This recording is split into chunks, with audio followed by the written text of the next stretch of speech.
What's going on, everybody? Welcome back to another episode of the Major Keyz podcast, talking to keyboard players about music and life and everything in between. Today, we have a special guest, as always. Welcome, Mr. Zacchae'us Paul.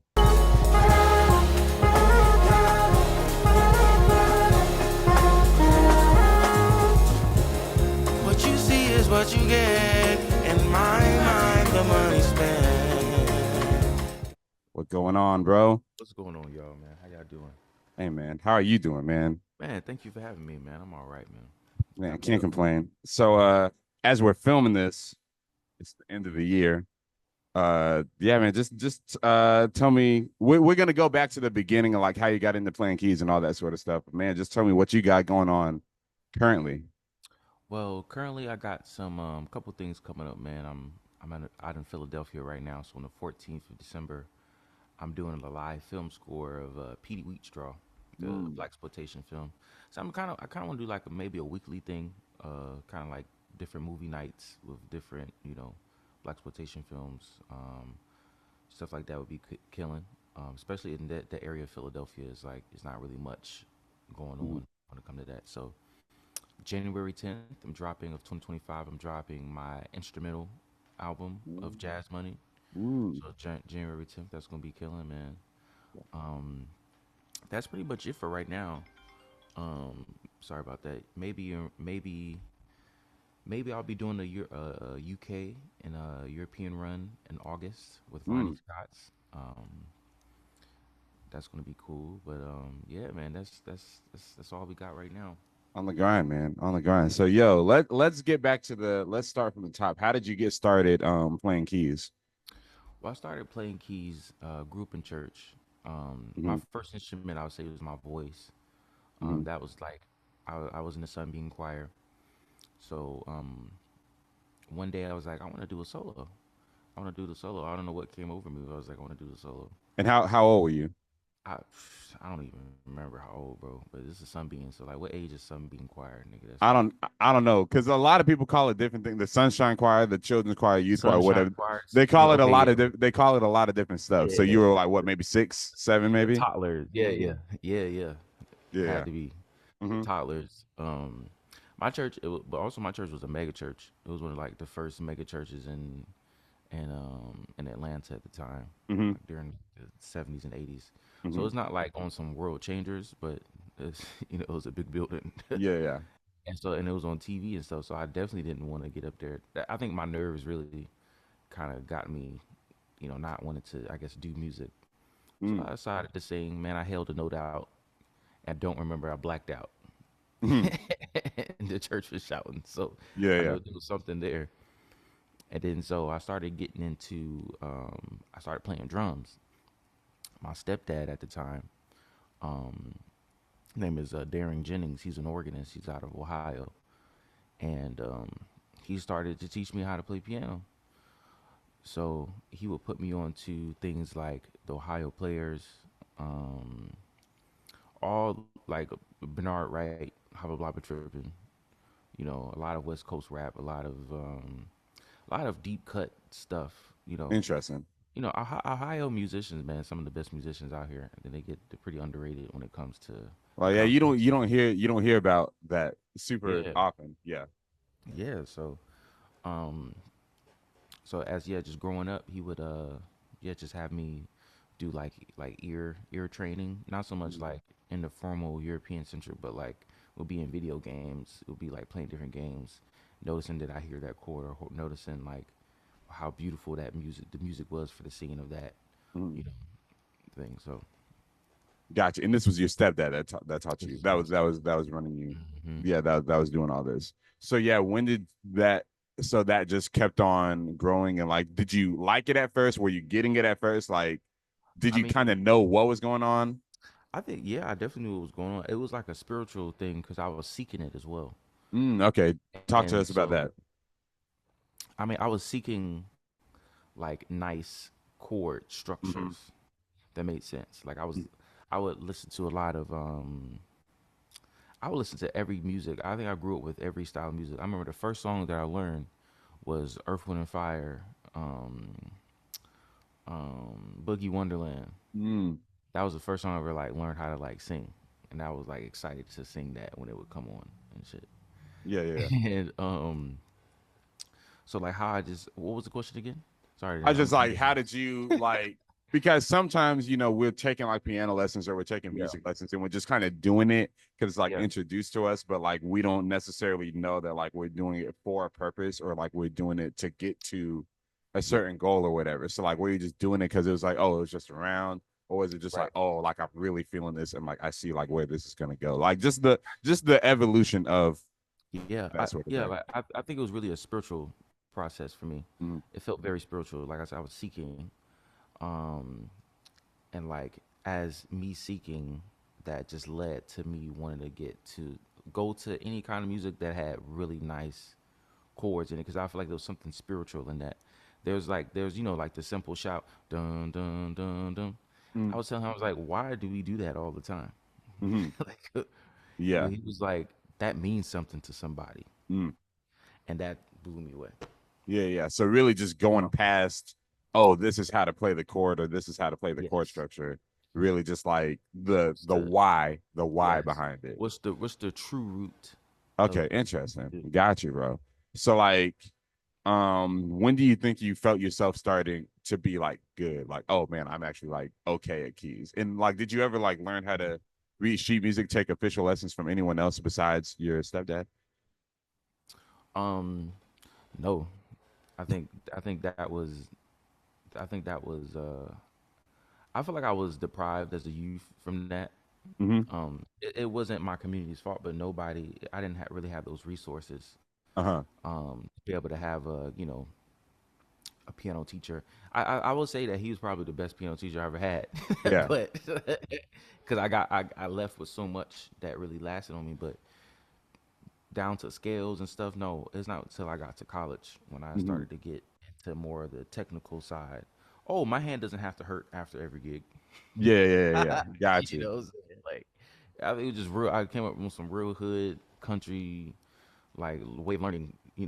Real technical, in the sense of like I guess there physical, Yeah, yeah, really yeah. using your ear, a lot of ear training.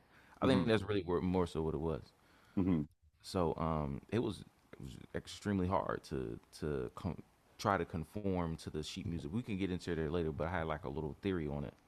Okay, got you. All right. Well, so when you were gigging, like middle school, high school, like what was that scene like? Being the young, because you started Yeah. off like probably like as the young cat, like, hey man, hey y'all Absolutely. got to check out my boy Zacchaeus, man. Yes. He's a young gun, he's good, So Yeah. tell us like how that was coming up, and then like I don't even know what the spots were in Atlanta like at that time. Like I'm not from Atlanta, so all that sort of Yeah. stuff. So yeah. So I mean, shoot, man, there was this cat named John, man. I forgot his last name, man. But shout out my man John, man. Mm-hmm. I think That could be anybody. that could That be could be. anybody, right? But You he was can't like look up on John and be on like, some. all right. Dang, I'm so sorry, John. He probably gonna see this one day. Be like, nigga. But I think I had like little. I would say each scene because Atlanta's real clicked up, in Mm-hmm. my opinion. Like every genre really got their own. Maybe that's in every city too, Zach. Mm-hmm. But Yeah. every click, everybody got their little click, right?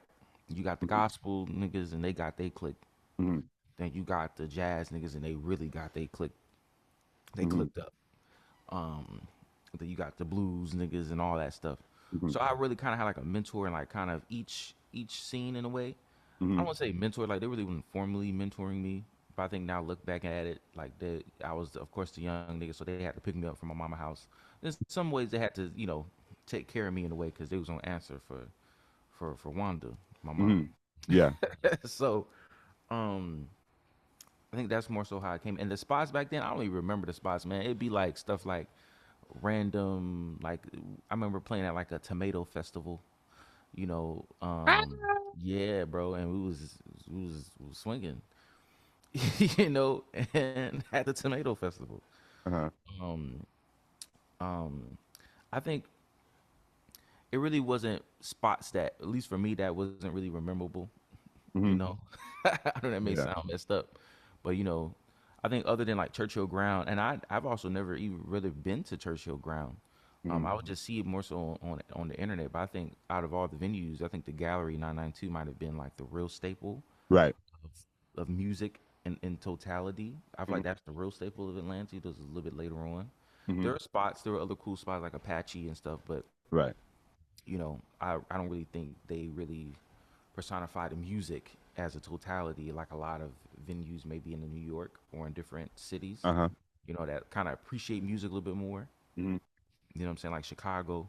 Mm-hmm. Um, so yeah, bro. So it'd just be like kind of more like random banquet, maybe some corporate, that kind of vibe And than getting like into the, than like the a club. gigging, yeah, and getting into the gigging scene was easy for you, or was it like, oh man, this is different than being in my room, being on, getting the Um, lessons? I say it was pretty easy. I think for me it was easy.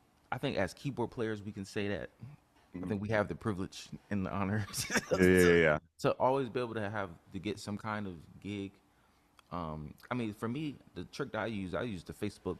I was on Facebook all the time, yeah. bro.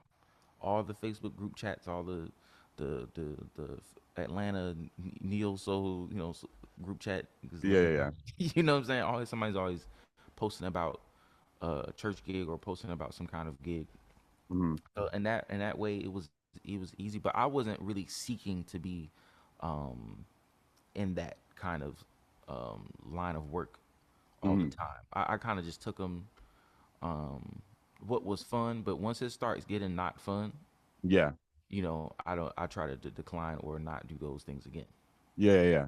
You know what I'm Interesting. saying? And you had that mindset Oh when yeah, you were younger. Yeah, yeah, yeah, yeah, hell yeah, absolutely. yeah, yeah. Because then again, I didn't have like a mentor to even give me their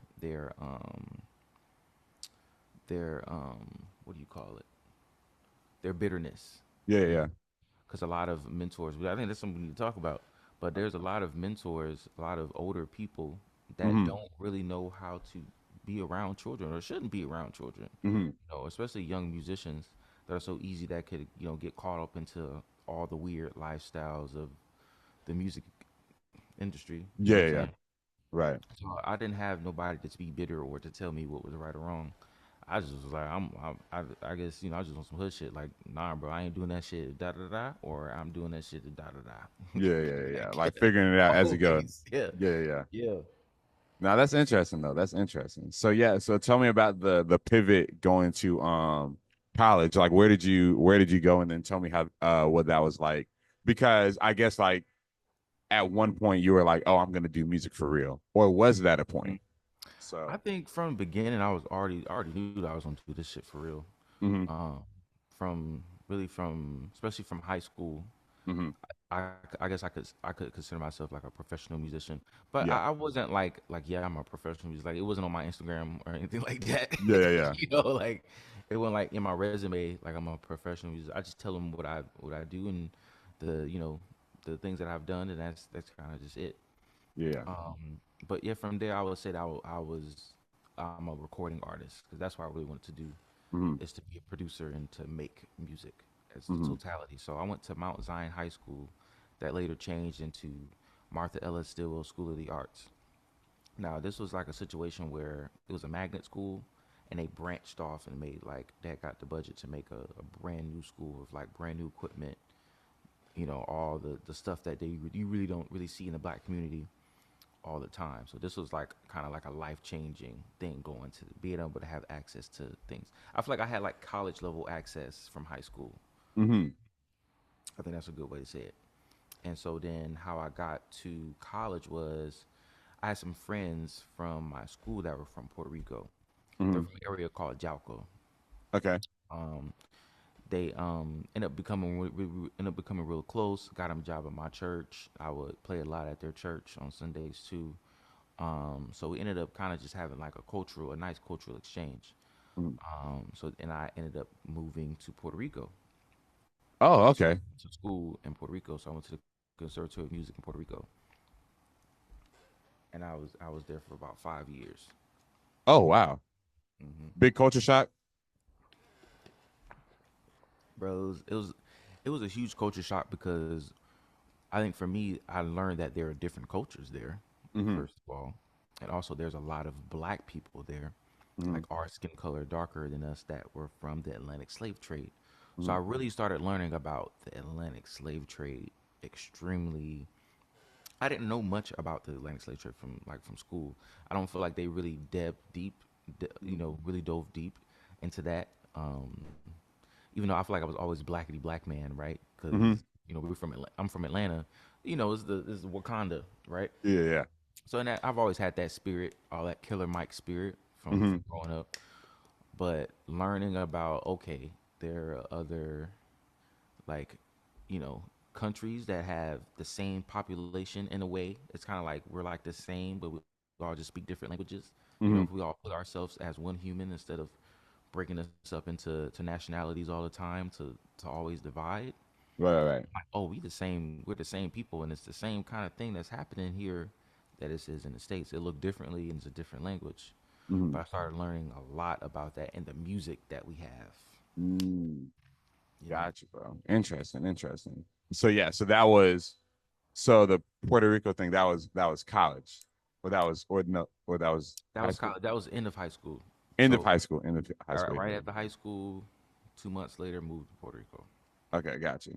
Got you. Um so yeah, so tell me about the pivot, like when you were trying to learn the sheet music and all that sort of stuff and all Yeah. and the everything that came with that. I mean, man, it came with extreme frustration, Mm. lots of frustration. Because I think another thing that I didn't love that um, I think now, I don't want to speak bad about my piano teacher or anything like that. Shout out him, but we didn't really. I don't feel like we really got along that well. Mm. Um, because I also felt like the things that he was giving me as someone that really didn't know how to read music, I don't feel like there was anyone that really crafted a lesson for me, for a player that already knows how to play, that Mm-hmm. wants to learn, Yeah, right? yeah. Because even going through the Mary Had a Little Lamb book, it's like, all right, come on, bro. Like, all y'all can give me is like these. It's just boring, you know. I'm like, that's Right, not what right. I want to do. There should be like a fire like book like beginner how to read music, Mhm. or Like for like the music people who teacher already learned. already know how to Mm. read music. I Yeah, mean, who already know how to play music, yeah. has some kind of idea about chords, already know all their shit, right? Mm. In a way, but having tunes inside of that book that are like still engaging enough that will like Mm. see you through to the end, Yeah, but not to, interesting. you know what I'm saying? And it could be all quarter notes, Mm. you know what I'm saying? Like down to the beginning, quarter note, eighth note, dotted half, Yeah, all yeah. that shit. Like very simple, but Hmm. like killing enough musically that can keep niggas engaged. Hmm. Yeah. So I struggled with that for years, man. Then I started to like learn how to score and stuff, but still, even still to this day, I'm not like I'm not gonna be able to like like sight read like in the fucking symphony orchestra tomorrow, like Right. somebody call me to do a whole. I ain't gonna be able to do that. You're like, hey I man, need a hey, couple. you gotta hit somebody else Listen, up for that, you bro. gotta hit Yeah. somebody else up, or give me a couple weeks, man, to Hmm. to learn this. Yeah, yeah, yeah. you know. So yeah, that was my experience with. So like, was the whole college experience kind of like or like was it just like that element of it? It's Yes. always interesting because like like I've interviewed like so many people on the podcast. Some of them like, oh man, we grew up in a musical household. Some of them are like, oh, I didn't. There's so many ways of bringing it up. So some of it was like, oh, I knew how to read sheet music immediately. Some people don't know how to read, and Yeah. like they're cool with that, but they're still killing or whatever.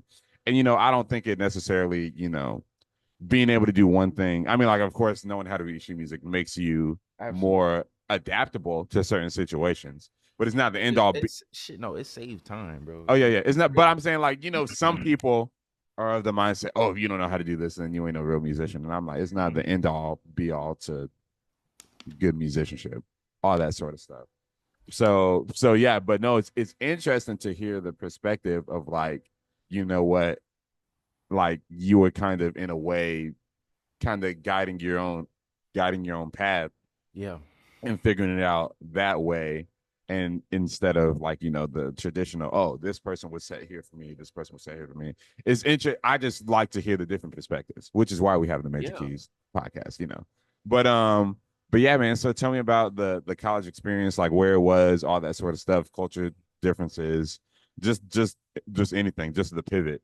Do you mind if I go back to the sheet music thing? Go ahead, bro. Go ahead. Yeah, yeah. Because it was crazy. I just seen a documentary the other day about the evolution of music and Mm, like how it all came out of the church and quote unquote, like either Catholic, and like how the mm-hmm, staff sheet itself was even just made for control, for the church to make sure everyone is singing the line exactly how they want to.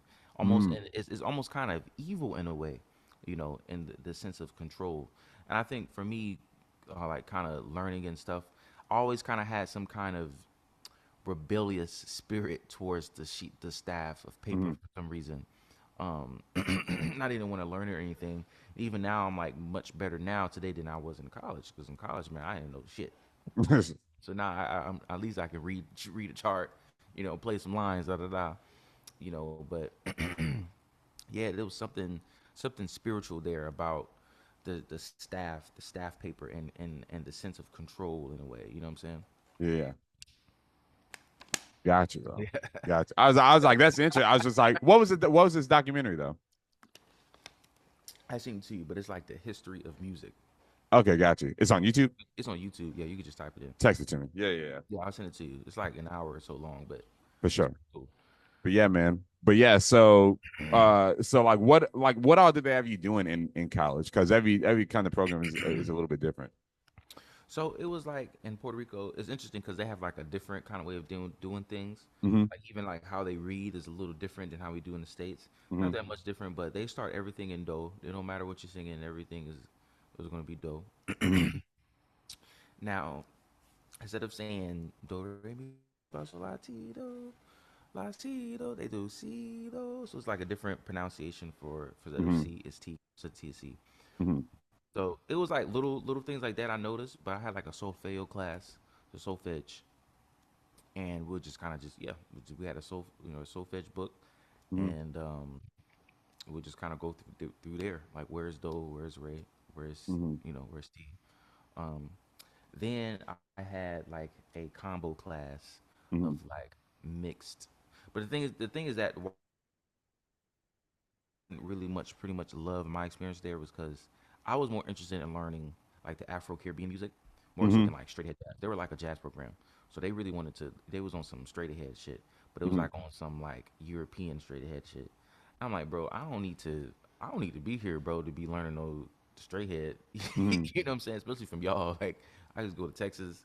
I can go to New York. I can go literally anywhere else in the states to get that. But Mm-hmm. they were really more like a jazz, or at least the jazz, the director of that time. Mm-hmm.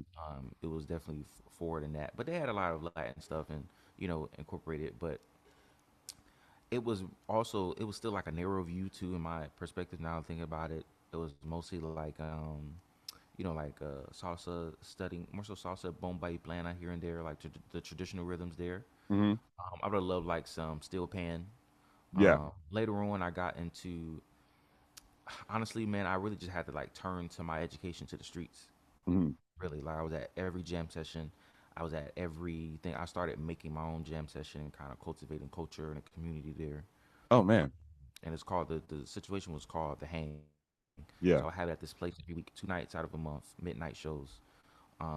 It was called El Patio de Soles. So it's like a patio with like a kitchen, and it was like the man was like 100 years old. He's still living too.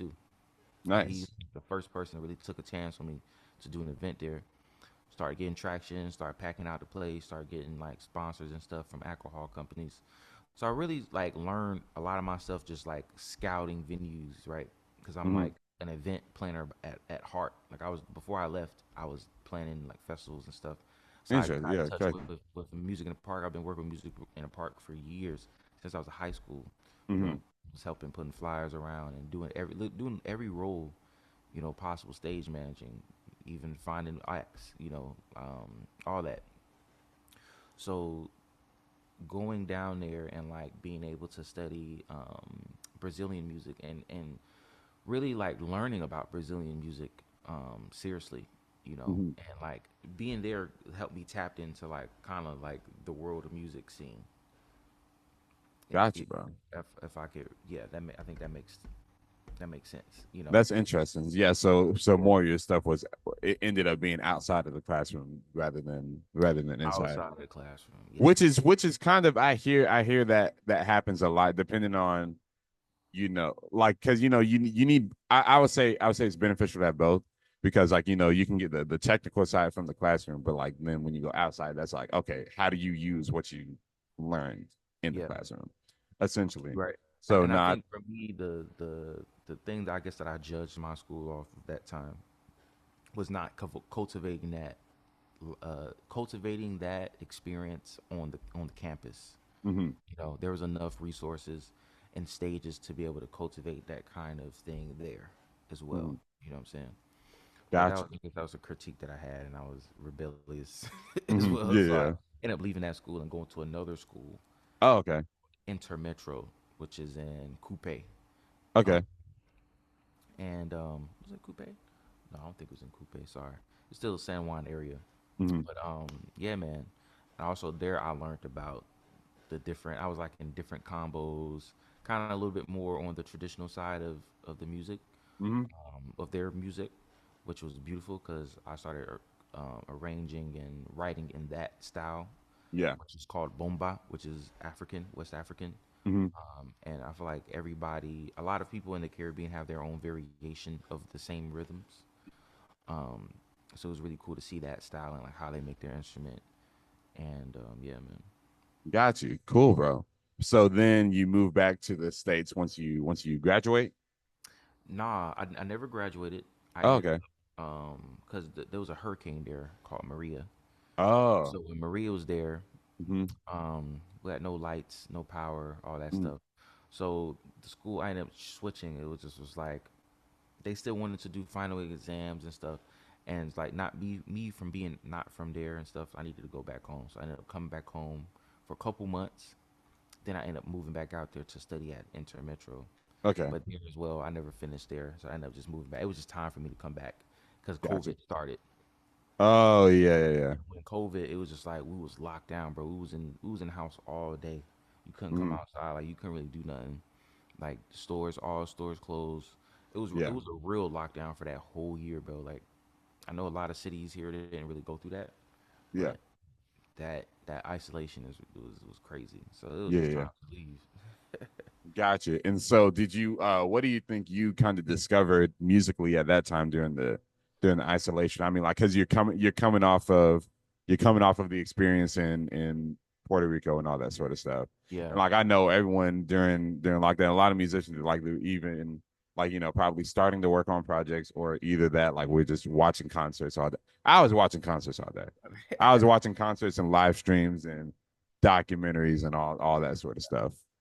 I was definitely in that vibe too. Um, Concerts, documentaries.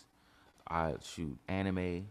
I was watching a Yeah, lot yeah. of Bleach. I don't watch like the whole series of Bleach. That's about 30 something seasons. hmm Um, shoot, just watching a lot of anime. I was into vinyl, so really hmm discovering, getting into like different kinds of music. Yeah. Um, Like what kind of stuff you check out during that time, or did you I discover was during that at time? that time I was like into Beth. I forgot her last name, hmm but she's akin to like Arlindo Cruz, which is a Brazilian hmm pagode artist, which is like traditional samba. hmm Um, and like from like they're like from the 2090s, 80s, hmm like that kind of era of pagode, which is like killing. Like they got a lot of killing songs that don't sound like corny, Yeah. like the Yeah. production don't sound corny, like it sound like a 70s record. It's a 70s hmm record. hmm You can tell like they really care about their artists, like the real artists. You feel me? Yeah. Um, so yeah, start getting to a lot of that, um, a lot of funk, a lot of Marvin Gaye, a lot of Leon Ware. Yeah. Um, Kind of like just digging into like the 70s, Yeah. 80s. You hmm know, Got you, bro. Got you. So yeah, man. So tell me about doing your first projects, like releasing music up under your own name. Like tell me how that process was and the reception and just how that came to be. And also another question: have you ever decided like what would you like for someone who hasn't listened to you? How would you describe your music? I would describe my music as Afro diaspora music. Okay. Um, but I do consider myself a jazz musician. Hmm. Because I feel like I guess I have my own version of meaning of jazz. Yeah. Which I feel like jazz is all Afro diaspora music. Hmm. So Gotcha. So yeah, man. So tell me about like you putting out your first projects because yeah. like I know the album's out now, which we're gonna get to the album specifically. Okay. Jazz Money, which is out. But Yeah. tell me about like because you put out a few EPs and singles and all that sort of Yeah. stuff, and tell So me about like that process and that whole thing. well, yeah. So my first project I dropped was like I think 2016, 2017. It's Mm-hmm. called Together We Love God, Mm-hmm. TWLG. So that was just like a mixture, and I consider that a jazz album, um, or jazz EP.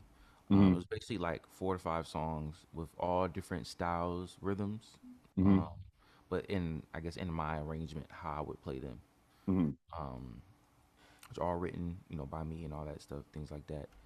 And I released that.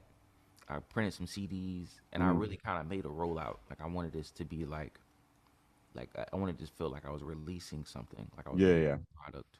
And Um, you self-produced it or you had musicians on there? Where'd you record I it? All that good stuff. self-produced it. Oh, Yeah, I self-produced. All right, record. yeah. Yeah, I had like a den in my mom's house at the time, so Mm-hmm. I had like a upright piano, had the whole setup, drum set, Mm-hmm. all that. Um, which was cool, man. It was really cool to be able to do that at that time, like being in high school and just like really just every day. I would take my laptop, bro, and I would make a beat. Or I've been producing for years. I've been producing since middle school, elementary Yeah. school. I can't remember. I remember piano and I also remember computer. Mm-hmm. Yeah, yeah. You know what I'm saying? Yeah, yeah. And I would sing. That was a part. All the three has always been a part of me from childhood. Mm-hmm. So those are my toys. Goddamn, you know. Yeah, yeah. So yeah, bro, releasing that, created a rollout, distributed it through a distribution company called 1 RPM, Mm-hmm. and it was able to distribute through all the nice mediums, and it was cool because I didn't have money either, so they took out like a percentage, so I didn't have to pay like DistroKid or the other ones at the time, CD Mm-hmm. Baby, which is Right. hot. CD Baby Yeah, was yeah. hot.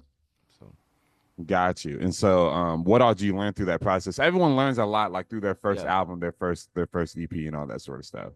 I learned that it's good to have a product out. Like it's good to have like as a musician, Mm-hmm. like especially me, I was always looking for gigs and how I was looking for gigs. Like I said, I wanted to do stuff like with dope musicians, or if I didn't have that opportunity or there was no opportunity for us, I Mm-hmm. wanted to make the opportunity. So having that, like I pitched to the ice cream festival and I had my little EP and I had my the link to it, and I was able to secure a gig because I had a product out and they could listen to what I do. They could Mm-hmm. see it on YouTube or something. I think that's why I learned that this is a business, but it don't really matter how the music sound. Mm-hmm. And I feel like when I released that first project, I knew then I'm like, okay, it don't got nothing to do about this music. I'm gonna keep making fire music. I'm gonna keep putting my all into it because Mm-hmm. I feel like at the end of the day, it's beneficial to the human race to Mm-hmm. be releasing nice quality music for our eardrums. Mm-hmm. But yeah, bro, having that product, man, that can change a lot. You can make shit happen. Yeah, bro, for real. And then, so you kind of had something like maybe every year. I don't know, but you just Yeah, kept on man. releasing. I had like little singles. My whole objective was just to kind of release like a rapper in a way. Mm-hmm. Like they release so much content, they release so much music. Like that's really a good reason why they blow up in the way that they do. Mm-hmm. Every mixtape is like 20, 30 something songs. Mm-hmm. I'm like, damn, that's a lot of songs. Like, I don't know if I can write all of those. That's gonna Right. take me time. I like any real musician, right? It's gonna take us time, other than like our minds and like being over perfectionists, right? Mm-hmm. But writing 30 songs and like it all being killing is gonna take time for someone like us. For sure. So yeah, I was like, let me just do the single route because this Mm-hmm. is like the short song wave. After I feel like after 2015, music just started getting shorter and shorter from the 2000s. Mm-hmm. From the 2001, 2003, shorter songs just started just going down. So like, let me just release these singles. And then there was a period when I moved to Puerto Rico when I had to kind of take a break because my computer got stolen. So I lost all my music Jeez, I bro. had. So I've been a person that have lost many things, Mm-hmm. many songs, many computers. I've even got stolen or so. Some of the songs you even hear on Jazz Money were songs that I was able to salvage, like Alpha Woman. Like I Okay, didn't have none interesting. of the stems. So I mixed it in Pro Tools years ago. Like I Mm. had this song sitting for a long time, Yeah. long, long time. Mm. Maybe 5, 6 plus years. I had that song just waiting for the right time. Yeah. There was something special. So Mm. man, the damn session didn't open, so I had to mix it from like the MP3. I had to do some witch doctor Yeah, yeah, to yeah. Yeah, that song. you had to finesse it. You had to I had finesse to it for real, really, yeah. yeah, 'cause this is like, man, I can't lose this. Hmm. So But yeah, yeah, bro. That's interesting. So tell me about yeah, let's get to the current. Let's talk about Jazz Money, the most recent album you released it a couple of months ago. A couple of yes, months ago. Well, yes. at this time it's a couple of months ago. But yeah, tell us about Jazz Money. What does Jazz Money mean? Like what is Yeah. and just get on that. And then tell me like about you being an independent musician because you really be doing a lot of stuff. Like I know you did your own tour and like you got Yeah. your own sort of things that you do and like I think that are really cool to like being an independent musician. Thank you, bro. So, what was the first question again? Tell us about Jazz Money. Tell us about the process of So, that for one thing, and then like what does Jazz Money mean? so for me, jazz money. The word jazz, right? That's already. Let's start there, right? Because it's very controversial for Mm, some reason. Um, but there is a thing where our elders, did man, this industry was not built for us. White people really did put things together, and and we were just in a way, performers showing up to the gig. mm, Always, we didn't really have any say in business and things like that. So it's powerful, like powerful figures like Sam Cooke inspired mm, me. You know, that made his own black-owned record label. You know, um, and just how jazz at one time used to be like popular music. You know what I'm right. saying? It was the hip hop of its day. So that's why even still today people are, know about the word jazz because it was so huge at one time.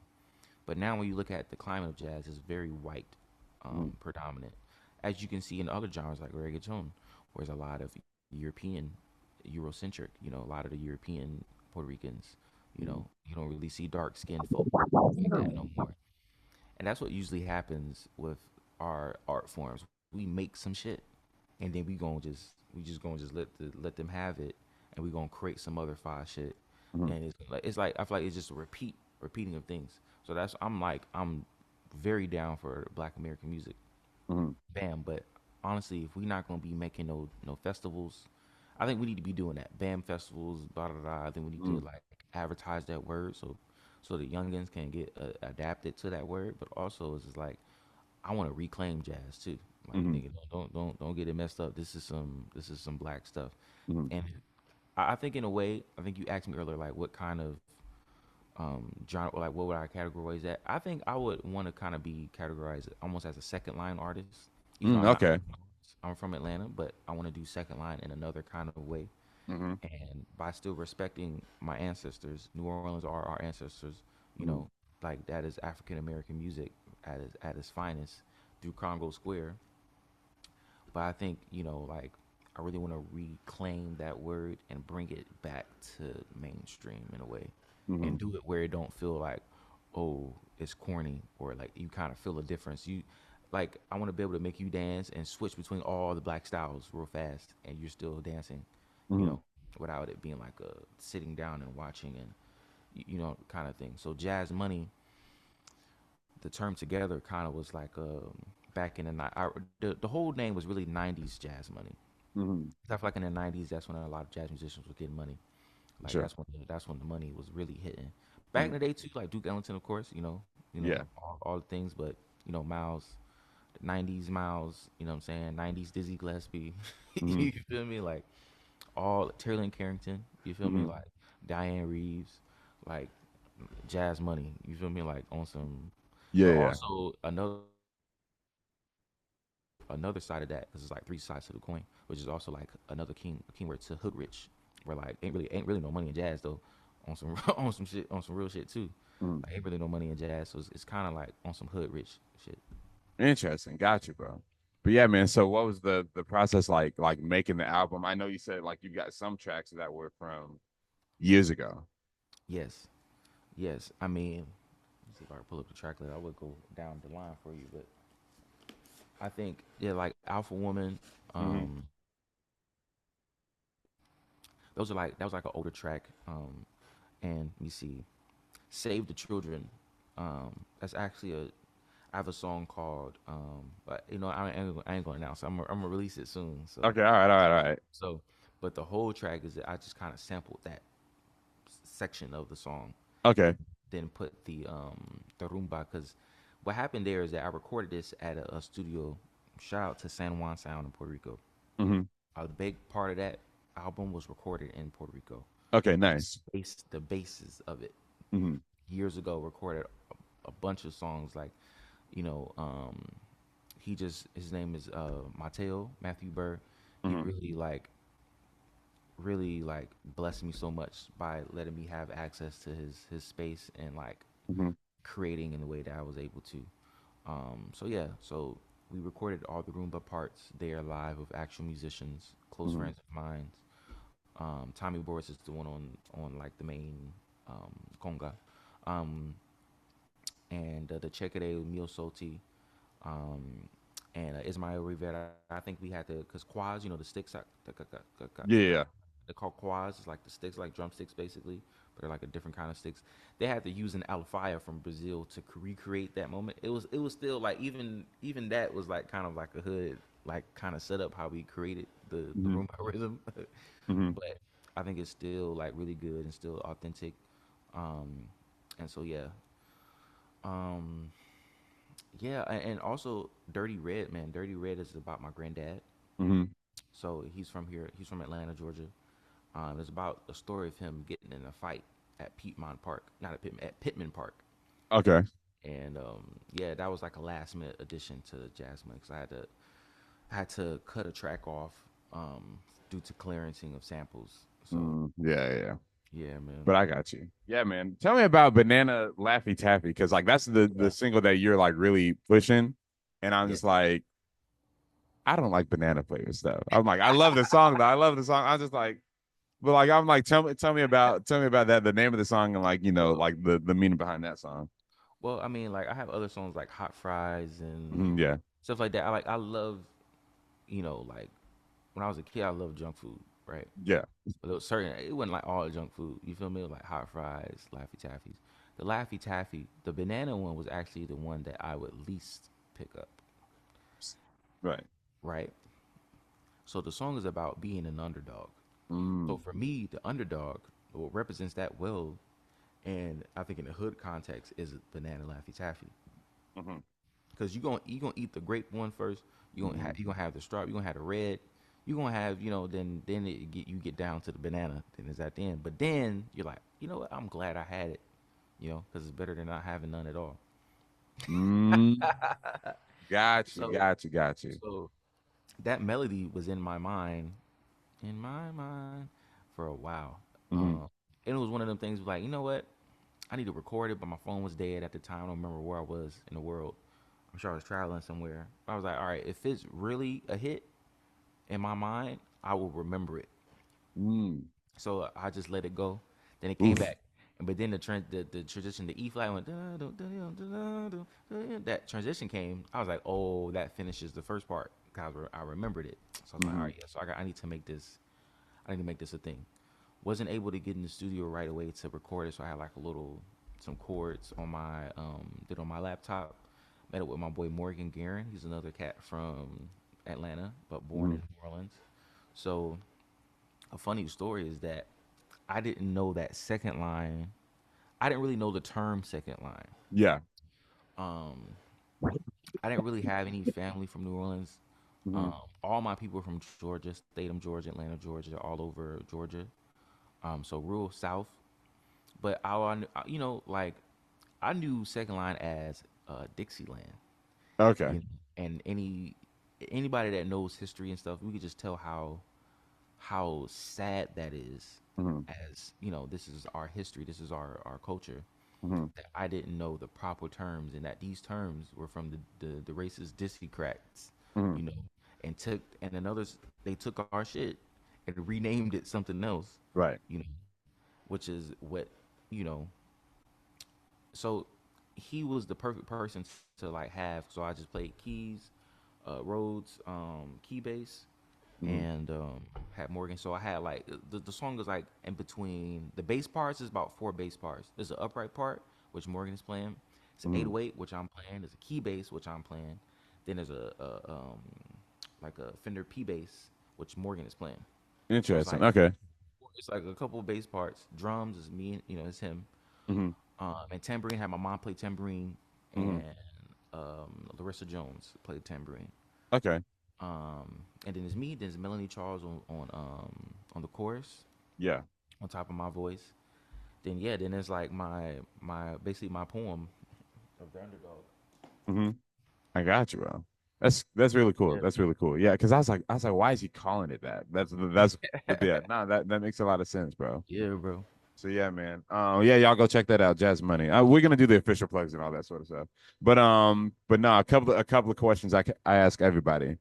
Um, top three, top. Well, actually, no. Before I get to that, what's your what do you think are like your musical goals for the future?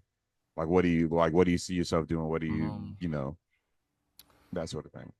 I would love to work more with strings and bigger. Like I seen like congrats to you as well, bro, for putting that whole situation together with your album. Thank you, man. Thank you, It's man. just it's hard. Anybody that works with the big band, it's hard to get all those people together. It's Dog. like I give you your flowers here on your show, my brother, for that, Thank you, because man. it's not easy doing that stuff. No one knows the attitudes, the money. You know what I'm Mhm. saying? Like, So I say, and like I make this point to everybody. I'm like, dog, I all the people that I have on my projects are killing players, yeah, but I'm not seeking out, oh, let me get that killing player, that killing player, that killing player. yeah, I'm seeking out my people that I know that I can work with, and yes, I know that like there's even like dog, like all seriousness, like that whole weekend, no problem, like wasn't no problems with beautiful, with anybody or anything like beautiful. that. For the string parts, I got to shout out my homie Tyrone Wilkins, because he I would make a demo, and like I do the key strings, send Killing. it to him, and so like he could translate it for the actual string players. But yeah, Perfect. man, it's a lot of fun. You had a good It's a team. lot of scheduling far out, because Yes. like when you say, hey, can all y'all get together next Thursday? Absolutely not. Like Yeah. somebody's gonna be like, no, we can't do it. Yeah. But man, I appreciate it, man. I encourage you to do it. And it was actually, J. Rod Sullivan, the drummer, J. Rod. Mm, I don't think so. He from a group called the Four Corners, and Ah, he okay, okay. also Yeah, and yeah, he the four corners. Yeah, and he yeah. and then he and now he I ain't plays got with to Janet check my. Yeah, Jackson. yeah. But I Okay. had the idea of doing the string section, because like I had done some strings on my first album, and like I had the idea of doing the string section. He's like, Doc, go for it. He's like, Doc, it's your project. Like you want it, don't go back on it looking for Yeah, bro. regrets or whatever. Like the money will come back, whatever, whatever. Like, bro, just go for it. And so shout out to them too, like for the, Yeah. It's like but when you yeah, got man. strings on your project, bro. You got a real album. You know what I'm saying? Thank you, bro. You Thank know you, what I'm man. saying? Thank you, man. You know, that's that Motown. That's that. That's that sauce.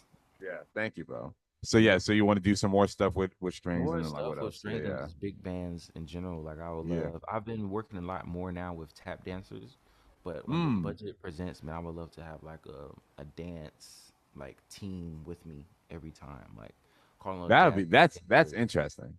You know what I'm Because saying? people ain't Like really that's different. yeah, bro. Like it's like that final part because I really want people to be dancing at my shows, bro. But Mm-hmm. also at the same time, don't want to diminish the music because I want you to dance to something that you know. Because I'm Okay. not really doing covers. I'm doing all original songs. I Yeah. may have some covers, but the covers is going to be reimagined. Yeah. It might not be the same chords. It might not be the same rhythm, Yeah. but I want to be able to have full control to be able to you gonna be able to dance to every rhythm that we play tonight. And if you don't know how to, I'm gonna have the dancers here to show you, how to do it. That's cool, bro. That's cool. Man, the only thing that be holding us back is that doggone budget, man. That budget, You know, man. like because the ideas are there. The I ideas are there, but that doggone budget and lack thereof.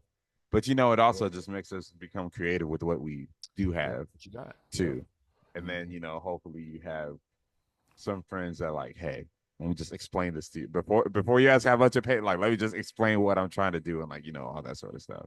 Yeah. And all and like also I'm grateful to the people that I work with that like they kind of get it. Like they know, like, you know, I'm like I still like try to take care of them, but like I'm like, yo, like this is also it's just me. So Yes. you know, Yes, like man. can you so anyways. But yeah, man, that's what's up, bro. That's what's up. Yeah, I look forward to I'm it's always cool seeing homies and young cats and just you Yep. know just like oh man going for it. And also that was a thing I met Morgan Garrett. I want to get him on here. Oh yeah, I Oh got to yeah, talk to he you would about love that. to. But I met Morgan. I did 5 week. I did Berkeley 5 week in I'm telling you. 2014 and I met Morgan. The And famous like Berkeley 5 week. yeah. So like I met him there. I didn't like hang out with him, but like I met him and like he was like, man, you know, he plays all these instruments, and I was just like, Yeah. dog, I'm playing keys, but I'm just like, dog, how you good at everything? Right. And it was that sort of thing. And then like I think I kind of reconnected with him because he played with Groot, with Brandon Boone Yeah. and Danny and all that sort of stuff. And so that was like 2 years later.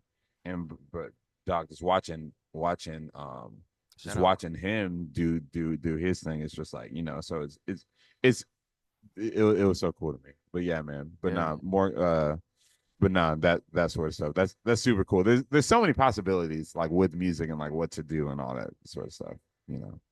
Yeah. But but yeah, bro. Top three. I ask all of my guests this. Your top three keyboard players like legends or current or whatever. Mm-hmm. It can be whoever, just people that you don't necessarily know, and then like top three like homies, like who like Ooh, that's homies like who are your favorites. And then if you want to do top five, top six, because people be going past the three. But yeah, right. top three like legends, like your favorites, and then top three like Okay. All right, let's get it. Let's do it. it's on you. Um, I'm gonna do the legends first. It's 3 or 5. You can do whatever, bro. I All just right. call it top three, top three. It's evolved since then. All Yeah. right. No, number one, bro. Number one is Duke Ellington. All right. Period. Point blank. Number two.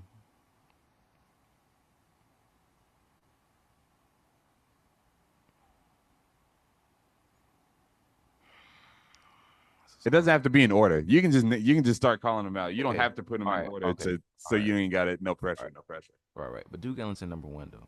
For sure. That's for sure. Um, McCoy Tyner. All right. Um,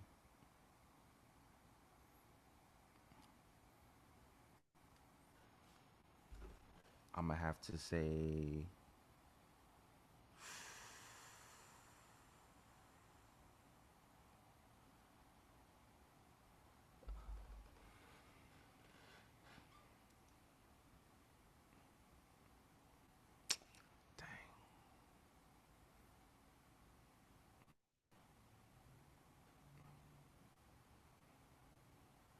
I know you got one more legend, bro. Yeah, I know you got one more legend, man. There are too I'm many. gonna keep it at 3.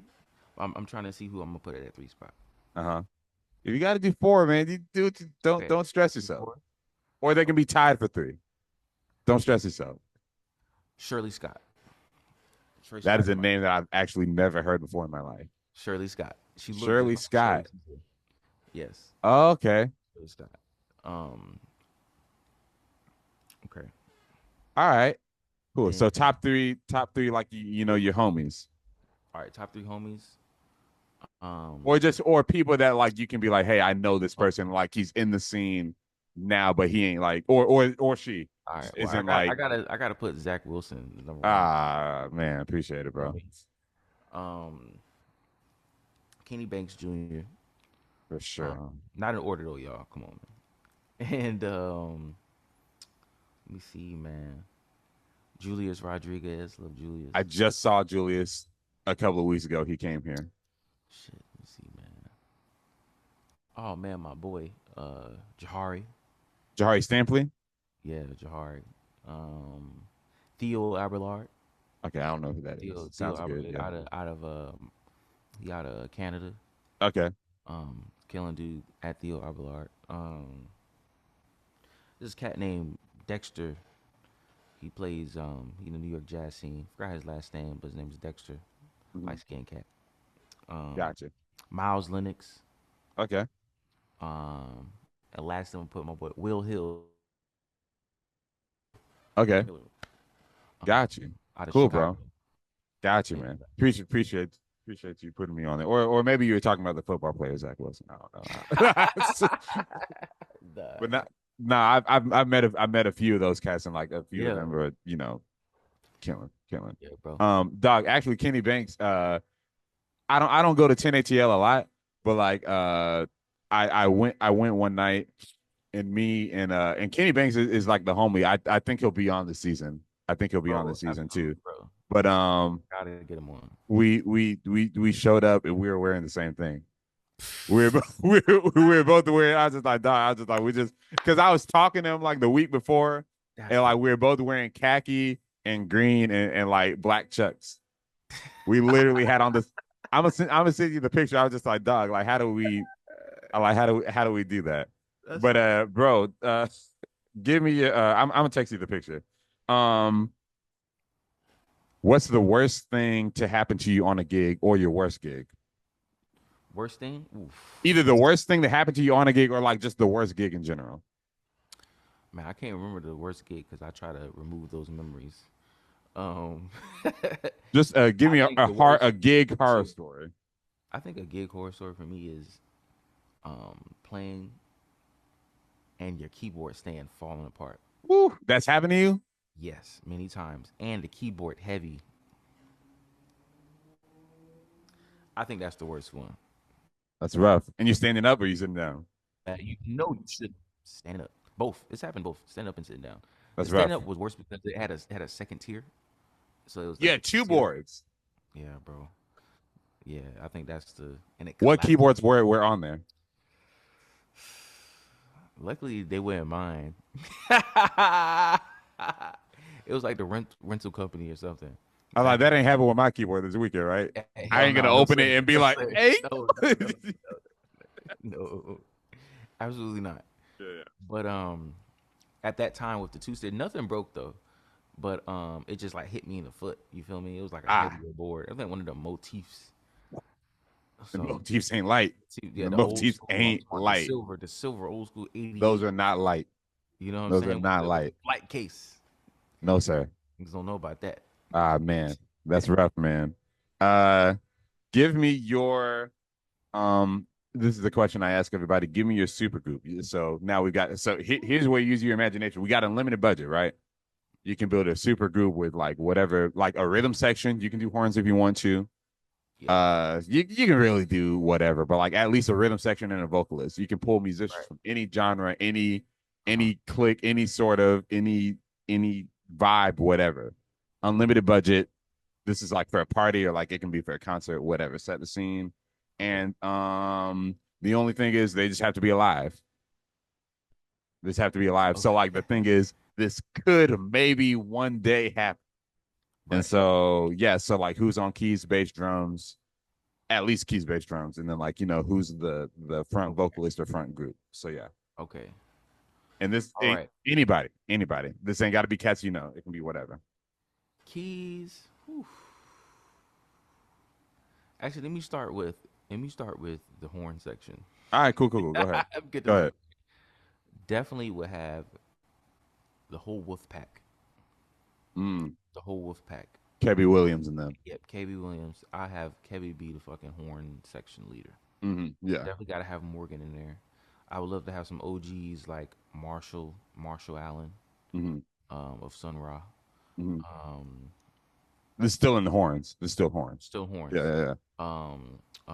Morgan Guerin, of course, but he's already in the wolf pack. Yeah. He's got Essential. Stacy Dillard. On soprano, he's my favorite saxophonist. I would love to have a beautiful flute section. Melanie Charles on flute. Keenan Omari on flute. I would love to have like some tenor flute players. Mm-hmm. You know, Rashida. Rashida, Yeah. Rashida, right? Yeah. Um, shoot, let me see. Trombone, Danny, right? Danny Watanis. Yeah. Derek Jackson. He was actually Okay. my jazz band teacher in high Okay. school. Him. Wyclef, Okay. trombone shorty, Yeah. and a cat named Cito. He plays with Pedrito Martinez. Okay. Um, the boy is crazy, and a cat named Zeke out of Chicago. Okay. All right, bass player. I will definitely want an upright player and a electric bass player. All Someone right. that does both. Um, if I would just get one person that does both, killing. Um, man, there's a cat named Barry. My boy Barry. I can't remember his last name. Sorry, Barry. Follow him on Instagram. He out of New York. He's a killing upright and bass player. Mm-hmm.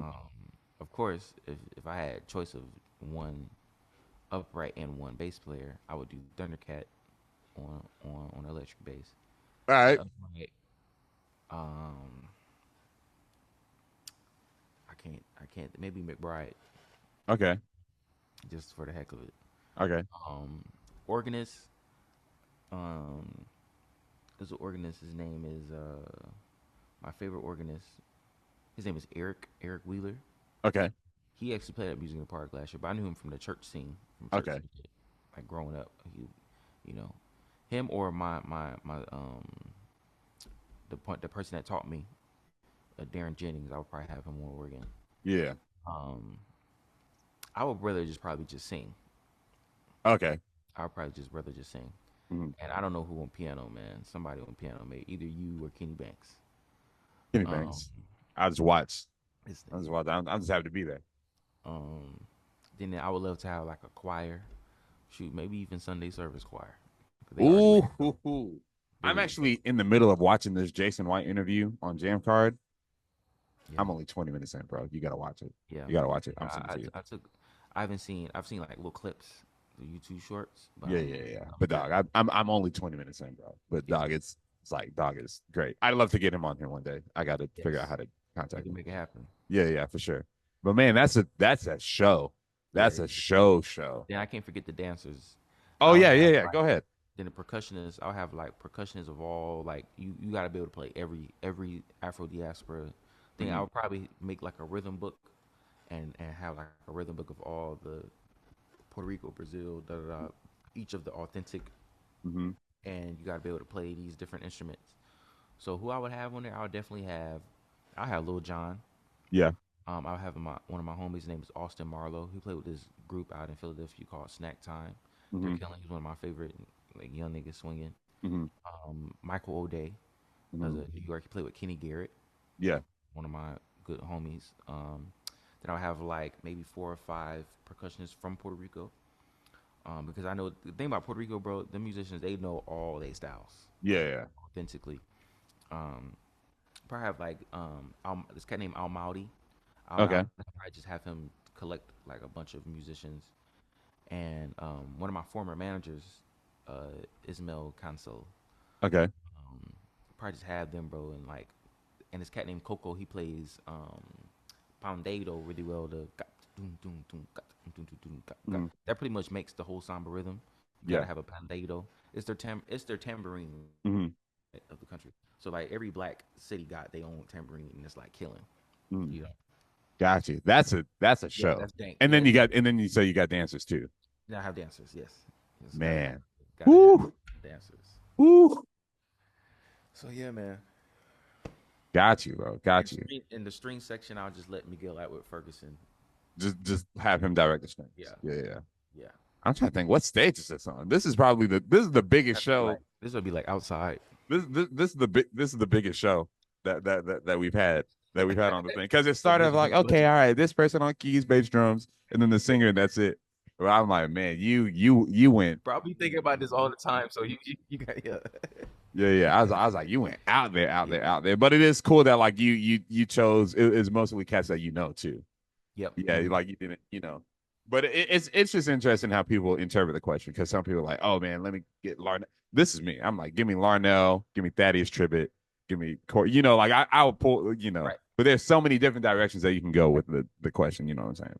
Yep. But yeah, man. Last thing, what do you want to leave with the people? Be a word of encouragement, just something you want to, yeah, what you want to. And this isn't plugging socials. This is like a, you know, whatever.